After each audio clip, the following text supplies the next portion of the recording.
are also truly honored and amazingly fortunate to have a very special guest today.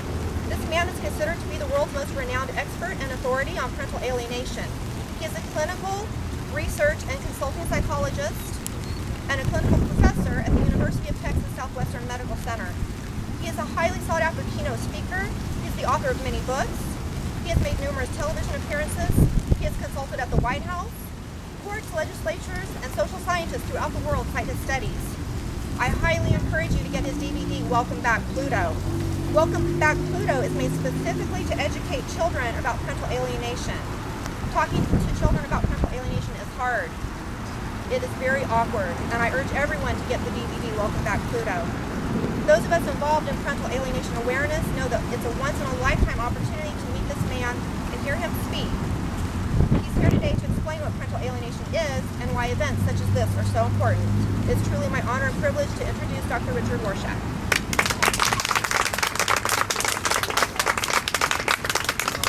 Thank you all. I know I'm preaching to the choir, probably to most of you. Sorry if you can't hear me.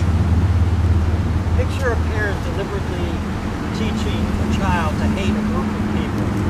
And you wonder, how could a parent saddle a child with such unnecessary hatred? Now imagine that the target group is the child's other parent and his or her entire extended family. And the result of the child's indoctrination is to lose all connection to this half of the family. In the wake of their parents' divorce, more than 250,000 children suffer this fate. And the worst part is that they're manipulated into being the engine of their own deprivation. The children hear a steady drumbeat about a parent's flaws and lies that portray the parent as unloving and unworthy of love. Contact with the parent is blocked. Like the kidnapped victim who succumbs to identifying with the captor, children begin to see the absent parent through the distorted lens of the parent who has little regard for the child's need to love and to be loved by two parents. Teaching children to hate those who love them is cruel. Since April is National Child Abuse Prevention Month, you would think this problem captures much attention. It doesn't. Parental alienation leaves no physical scars. We hear few outcries from the children because those who succumb, like brainwashed prisoners of war, cult victims, and hypnotic subjects, they're unaware or unable to admit that their words and deeds reflect external pressure and influence. Parental alienation flies beneath the radar of most child advocates, and that's why we're here today, to promote greater awareness of this tragic problem. Unsuspecting bystanders assume that when a child rejects a parent, there must be a good reason. And in some cases there is, as with children who are physically or sexually abused, and those children need further protection from molestation. But in other cases, children are coerced or intimidated or manipulated into losing important relationships. And these children also deserve our protection. Parents whose children reject them without good reason believe their situation is poorly understood, that their cries are unheard, that their cases are mishandled, their children's suffering is ignored, unrelieved, and in the words of one alienated mother, their living bereavement unseen, or dismissed as an unfortunate byproduct of divorce. When their child is lost to them, they want their case treated with the urgency that accompanies a missing child. They don't want to wait to be told, wait for time to heal the wound, or that you can't force a child to have a relationship with you. And they want you to understand they're not bad parents.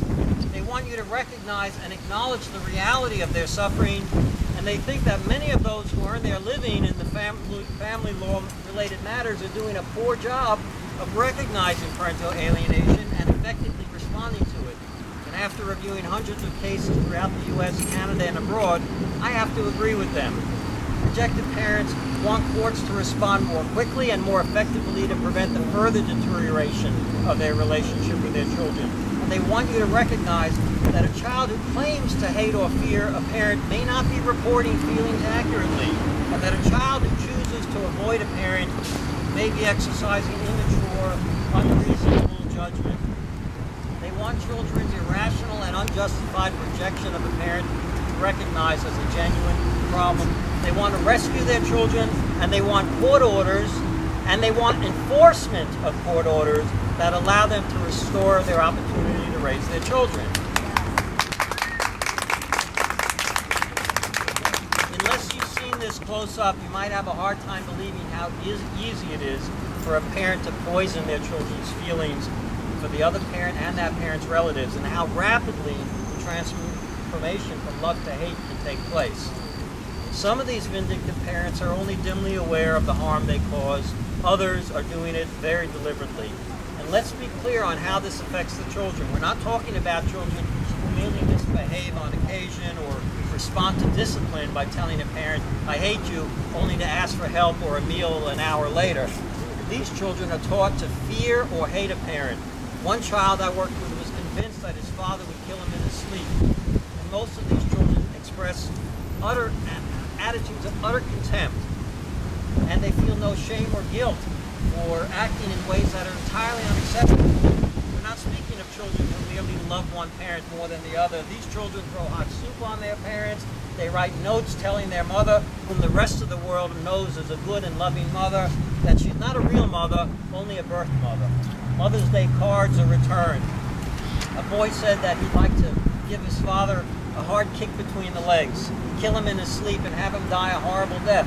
Some children make death threats. Others actually are violent. They destroy property. They accept gifts without any acknowledgement. Often these children are very well behaved around other adults, and they just single out the rejected parent and the people associated with that parent for this contemptuous and contemptible behavior. And these alienated children suffer in later years. They're angry that they were exploited to advance a vindictive parent's agenda, and that they were manipulated into playing a major role in engineering their own life's tragedy. They're perplexed that under extreme emotional distress and without the benefit of maturity, they were given the power to make a choice with devastating long-term consequences.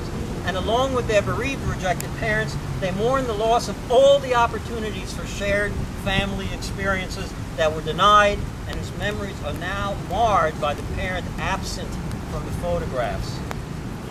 If we're successful in the long run, the day will come when divorce poison will carry a huge stigma, and this stigma will act as a deterrent to this form of cruelty. But until that time, there are things you can do to help rescue children. Learn what you can about the problem. Join with others in getting courts, the legislature, and society to recognize this form of abuse. Let your representatives know that you want them to support House Bill 3454, currently in the Texas legislature, that will protect children under the age of 15 from being pressured to take a public stand in their parents' custody disputes. And when you see a parent bad-mouthing the other, remind them that children need to give and receive love from both parents. It's unfair to deprive them of half their family just because you're angry with your ex. And when you see rejected parents, please cut them some slack. Don't assume that they deserve to be mistreated by their children. Remember, there are at least two sides to every story. And when you see alienated children, don't assume that their complaints about a parent are valid. We can't simply dismiss such complaints because there are parents who severely mistreat their children and deserve their children's rejection. But when you see a child who's rejecting half the family, when there was a great parent-child relationship for many years until the divorce, and when the favorite parent is bad-mouthing and bashing the other to the children, there's a good chance that the child has become a victim of divorce poison. In that case, simply let the child know that you're sorry that this has happened, because every child deserves two loving parents. I'll end soon. You may have seen the TV show with Johnson Jonas, What Would You Do?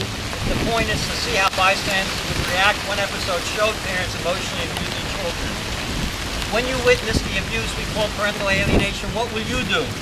Trying to get a parent and child to stop denigrating another parent won't earn you any popularity contest, but years from now it will earn you the gratitude of the children who are looking back on their childhood and who realize that you spoke up to defend their right to love two parents. Before we blow some bubbles, I want to get Wendy up here. Awarness organization headed by Jill Easy. Yes. Wants you to have this as a token of appreciation for all the hard work that you put in to get this thing